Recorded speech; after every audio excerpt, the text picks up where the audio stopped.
गुजरावाला में तहरीक इंसाफ के लॉन्ग मार्च के दौरान इमरान खान के कंटेनर के जनरेटर में आग लग गई। रेस्क्यू टीम्स ने फौरी तौर पर आग पर काबू पा लिया। हादसा घक्कड़ के करीब पेश आया, कोई जानी नुकसान नहीं हुआ।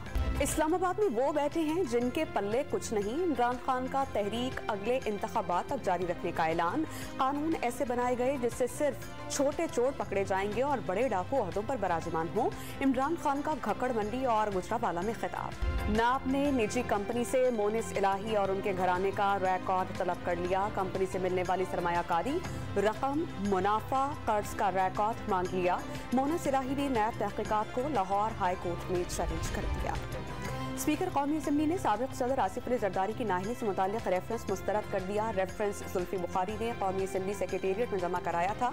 राजा परवेज अशरफ ने फैसले के नकल इलेक्शन कमीशन को भेज दी। सिंध हाई कोर्ट ने 30 नवंबर तक गन्ने की कीमत का तयन और शुगर मिल्स चलाने का हुक्म दे दिया। दरख्वास्त की समाअत गैर मुअय्यना मुद्दत तक के लिए मुलतवी। बेनज़ीर इनकम सपोर्ट प्रोग्राम में जालसाजी का इंकशाफ। फौत शुदगान के अकाउंट से 812 अरब रुपए की रकम की मुंतकिली।